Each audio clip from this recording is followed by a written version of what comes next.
capturing all this golden footage.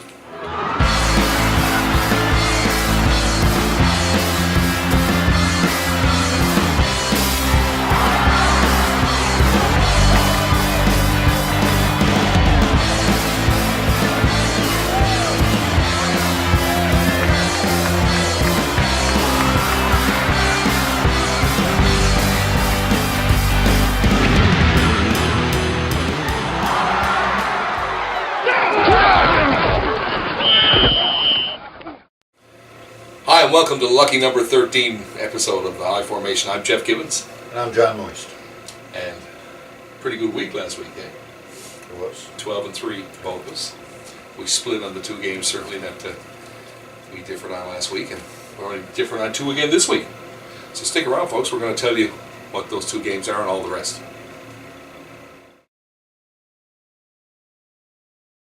Hi, welcome back to the I Formation. Now we're going to make our pick for week number 13, and we got some great matchups coming up this week. There's battles for division, battles for playoff spots, great week of football, and Thanksgiving out in the U.S., which means 3 Thursday games. And the first Thursday game, Chicago Bears at the Detroit Lions. Classic matchup. And Chicago's coming into this game winning 2 straight. Detroit dropping 2 straight, on both of them on the road. But it's time for them to put it together, I think, against that Bears defense. I think it's going to be a great game. It always is, Thanksgiving time. Yeah. Good divisional matchup. I just think that Detroit outlasts the Bears. And I think it's close. I think it's close too. It always is between these two teams, as you say. But Lions right now, you know, number 1 ranked defense in the NFL, and they got Ndamukong Suh, who's got 40 pressures on quarterbacks, which actually is ahead of some of the great ones in the game. Yeah. Being one of the great ones in the game, that's pretty cool. Yeah. All right, moving on now. Philadelphia going into Jerryland to play the Dallas Cowboys. Now, I'm thinking first thing I'm going to tell everyone out there, take the over. I agree. That's going to be a great game. You know, 2 very capable offenses here, both of them probably even top 10 offenses. For sure. So look at this. I think this is the short week for Philadelphia on the road, so that's probably going to be a little bit of an advantage for the Dallas Cowboys. This is close, maybe 1 score, and I think the Cowboys just win this at home. This is their first game of the 2 this year, right? I think the Cowboys have a better pass rush, and Mark Sanchez is going to have Cowboys players in his face all day, and I think that, like you said, it's going to be a high-scoring game. But I like Dallas to win the turnover battle, and I think that turnovers are going to decide this one. They decide almost every game, but... Well, actually, the score decides every game. So, but I'm sure that's... The score off the turnovers will decide this one. All right, man. That's points out turnovers, and you've always been a proponent of that. All right, next we got Seattle going into San Fran to play the 49ers. And we both line up on this one, too. 2 solid defenses. This is going to be just like a smash-mouth kind of defensive Can't wait. Football game. I think, yeah, it is. Prime time, baby. And like I said, that entire division in the NFC has a lot of these games loaded into the very end of the schedule. So there's a lot can happen between now and the end of the season as to where teams are going to place. And there could be some teams there where, like last year's Cardinals, you know, with a 10-6 record, it may not make the playoffs. It could be that kind of a scenario. But I don't think either quarterback this week is going to tear it up. I just think it's just going to be, they're going to both have trouble getting the wheels going. I really think that particularly Kaepernick's going to have trouble in this one because before last week when Seattle was having some trouble there for a few games and people weren't saying they were the same team, there was something wrong. Bobby Wagner was missing for 5 games, came back last week, and they hold Arizona to 3 points. Bobby Wagner is the heart of this defense, and he's the one that gets the guys motivated. And then when you put Chancellor at the strong safety, and you got Earl Thomas, probably the best free safety in the game, who was reading plays and has got a tremendous instinct for the ball. And then of course you got Sherman and Maxwell at the corners. These guys are still, in my mind, I think they're the top defense out there. And I think they're going to prove it this week by going into San Francisco and winning a close game. San Francisco's not going to 3 points, maybe. I agree, man. Absolutely, this is going to be a great game to watch. Yeah. Okay. Lots of hard hitting. Yeah. Broken bones, blood. Sam Peckinpah style. All right. Next, we got the Giants going into Jacksonville to play the Jaguars. Giants are coming to town now as a defeated team, 3-8 now, out of the playoffs, out of oomph. So you're not sure who's going to show up. Be very, very careful here. This could be a lot closer than people want to let on. I don't think that the Giants lose this game, but let's just face it, Blake Bortles has just had struggle after struggle lately, and that team Jacksonville has nothing on offense. Yeah, so, but I wouldn't be surprised to see this game close just out of pure lack of effort from They the certainly got Giants. a good pass rush, and there's no doubt about that. But I think for Jacksonville, I believe last week they lost Puzzlesny, their middle linebacker, and he's the captain of that defense. So that's a big loss for Jacksonville as well. Okay. I think John's going to win big, actually. Okay. We'll see. All right. Next, we got Cleveland going into Buffalo. I just say this one, and we both agree here too. The Bills' pass rush are going to they'll hold out Brian Moore. The Bills lead the NFL with 46 sacks right now.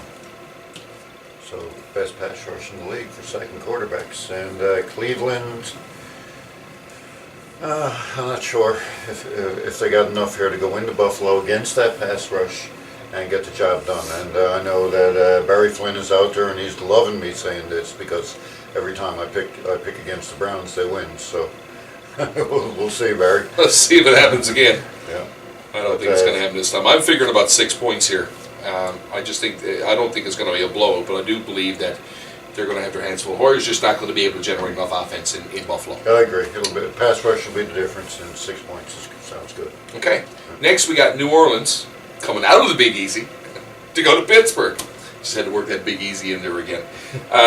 Pittsburgh's coming off a bye this week, so defensively they've started to really put things together.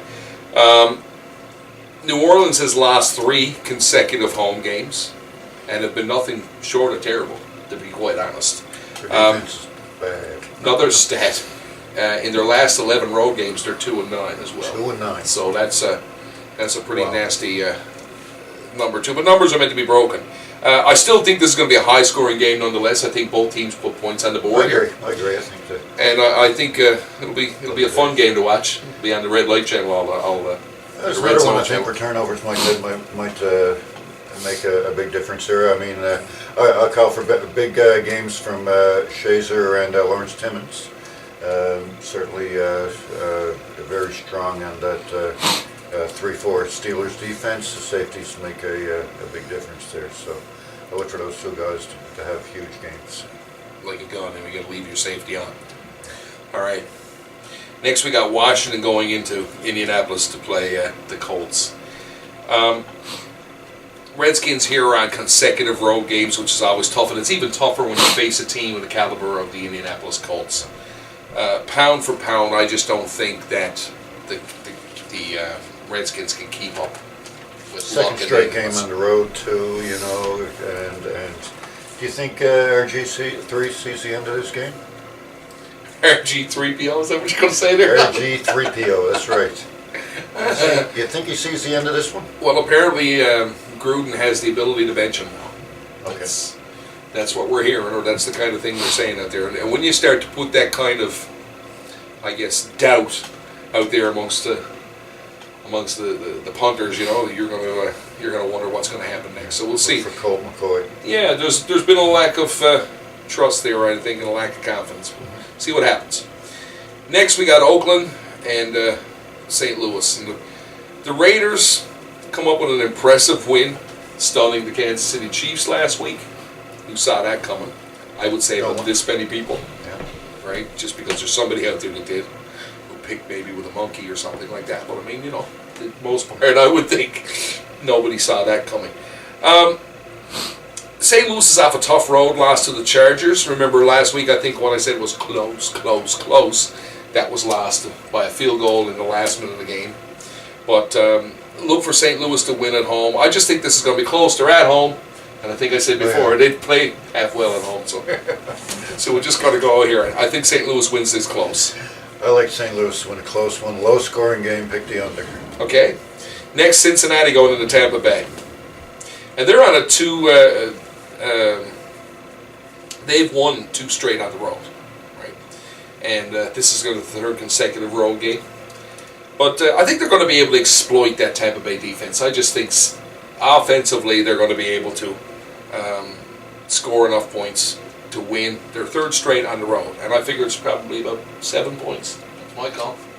I like that call. We'll go with it. Next. We'll go with it. Tennessee and Cincinnati Houston. has a better pass rush. I think so. Yeah. Tennessee and Houston now to play the Texans. And J.J. Watt time in this one, I think. And Ryan Mallett gone for the season, eh? Yeah. Enter Ryan Fitzpatrick once again. Again. Who has a very impressive beard. Just wanted to point that out there for our producer. Yeah, that's right. But this is going to boil down to the running game, I think. I think that Houston, there's talk that Arian Foster, thank you, with brain cramp there, that he will be back, but no one's committing. Well, even if he's not, Alfred Blue, you think he can get the job done? Yeah. I think they can run this ball against this Tennessee team. Tennessee has a 32nd ranked, last in the NFL, run defense. I don't think we're billing this game as Fitzpatrick versus Mettenberger. That's probably not what's selling the tickets in Houston this week. Mettenberger's an admirable job for what he has. Yeah, he stepped in last week and played a pretty good game, but at the end of the day, this is going to boil down to yards on the ground, and if Houston can deliver that, they win the game at home. And they will. Yeah, 6 points. Yeah. All right, next, Carolina going into Minnesota. Skol, Vikings, to play the Vikings. Carolina has been struggling, and that's an understatement, I would think, on both sides of the ball. Haven't been able to get anything going. Minnesota is at home, and they've been playing better of late. Not really. Neither one of these teams has a great offense, so that's for sure. And both teams have, well, their offensive line. Carolina just has a bad offensive line. Minnesota is coming along there, and they got some rookies on that offensive line as well that will come into their own in the next year or two. But certainly Minnesota has a better defense. And I'm just giving them the old-fashioned home game Yep. nod here. I figured this is probably going to be, a touchdown. Yeah, and they have the 7th ranked pass rush, which surprised me when I saw that today. You ate your pass rush cereal today, didn't you? I did. That's Yeah. what it seems like. I was looking at some stats. Can you tell?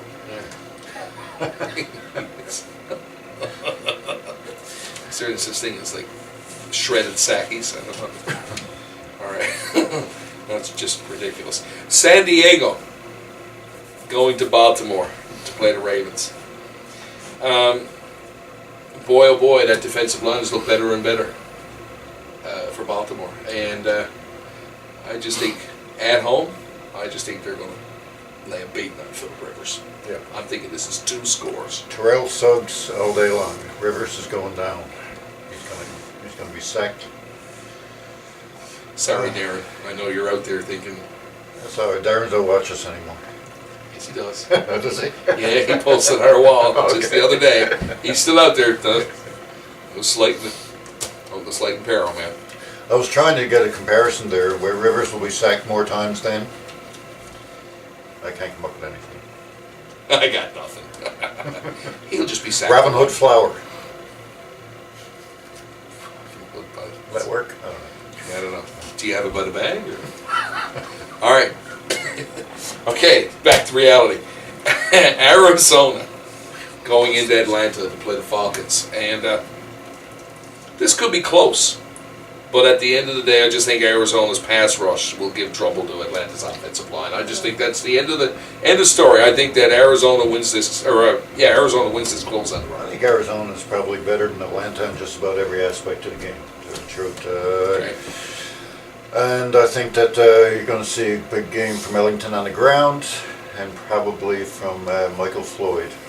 We're looking at every one of those teams in that division, and how their games are going. I mean, there's some pretty heavy-duty playoff implications, as we said, with some of these games. And by the way, Atlanta has the 32nd ranked pass rush in the NFL. Interesting. Just throw that in there. All right. Yeah. Awesome. Drew Stanton, have a good game. Okay, man. Next comes a game that we're going to disagree on. And that's New England going into Green Bay and the Lambeau to play the Green Bay Packers, who I have been touting as one of the best teams, now I'm going to say, in the NFL over the last several weeks. No doubt. And I do realize that the New England Patriots have won 7 games in a row. But also, the last 2 times at Lambeau that the Packers have played, they've scored 50-plus points. I just think that this is going to be the quarterback duel of the year. I think Rodgers versus Brady, and I think Rodgers throws the last touchdown pass and they win it by a touchdown. A lot of people think it's a Super Bowl preview. Quite possible. I'm not convinced yet, Okay. but just got to wait and see how everything settles out with the wild cards over in the AFC. But there's no doubt that they're going to be tough to knock off in the AFC East now, the Patriots. But It's going to be 1 degree Celsius at game time. And both quarterbacks, this is an interesting statistic I read today, is that both quarterbacks have 107 passer ratings in the cold. Yeah. I just think that I'm just looking for a bad play on words, like Brady Carty or something. Or, I don't know. I just think that at the end of the day, it's in Green Bay, and I think that it's going to be a slugfest. Take the over.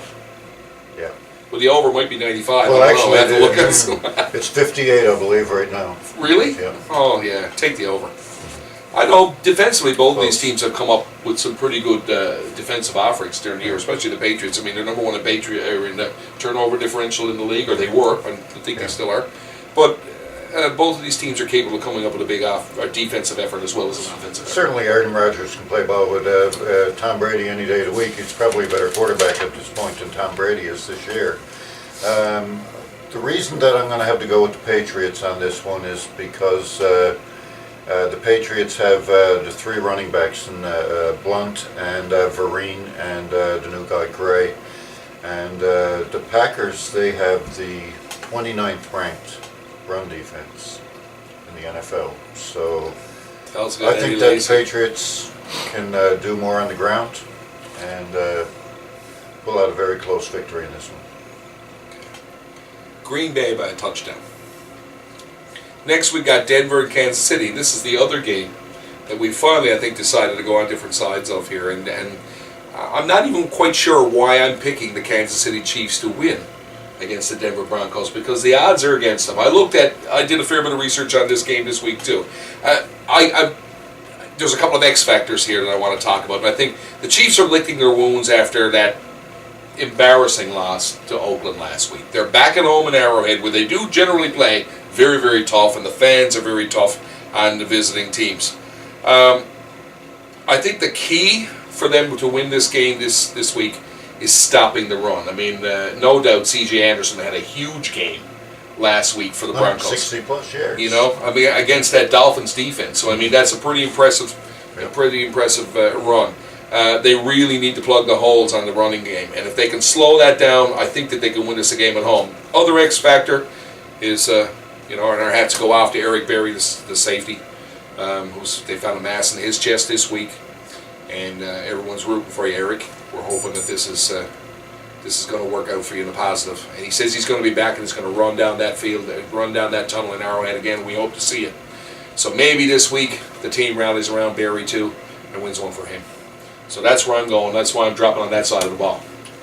Great storyline there, and I'm sure the team will get an emotional lift from Eric Berry in this one. The only problem I think is that the Broncos just have a lot more offense, and they have better wide receivers, better tight ends. They have, I can't say better running backs, but they do have the second-ranked rush defense in the NFL, which means they should be able to keep Charles to around, less than 200 anyway. So I don't think it's a blowout. I really don't. I think it's a close game. I'm going to pick Denver to win this one by a field goal. These games are always close too, and the other side to that is, after the Oakland win last week against Kansas City, I know there was talk about parity in the league. There was talk about wins and parity, and I'm always a proponent of any given Sunday, one team can beat the other. So we'll see. It should be a good game nonetheless. For sure. Finally, we have the Monday nighter, and that's Miami going in to play the New York Jets. Their first game of the season, right up to, yeah. Miami lost a close one, like I say, in Denver last week. And they're still in the thick of things, though, with respect to a wild card spot. That whole AFC is just wide open. Yeah. So they got to play with some focus. And I think that the Jets, just unfortunately, are terrible. Jets are not a good football team, and Geno Smith is taking over again this week. Michael Vick is out, Smith is in. You know that if I could put on my WFC shirt now, musical chairs, with I would put that shirt on for you. Yeah. Right, and you know what the WFC stands for. There's a big question mark at the end of that. Yeah. But yeah, you're right, and I don't care who they start as a quarterback. I think that they're terrible. Yeah. I really do. They average 16 points a game. Yep. Miami wins this game by 10, at least. That's exactly what I was thinking. 10 points. Yeah, and Miami plays with a purpose to try to stay in that race, and they need both of those games against the Jets. They need Cameron Wake to show up too. He hasn't had a sack in a couple of weeks. They need Cameron to awake. Is that what you said? Yeah, exactly. Okay, I got you. All right, well, that's our picks for the week. Stick around. We'll talk about our teams of the week and our players of the week.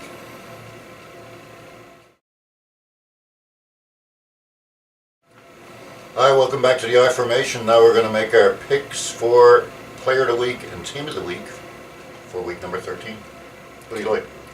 Well, this week I'm going to pick my Miami Dolphins to be the team of the week, and only because I think that they're going to lay a beating defensively down on the New York Jets at home, or in, on the road, I should say.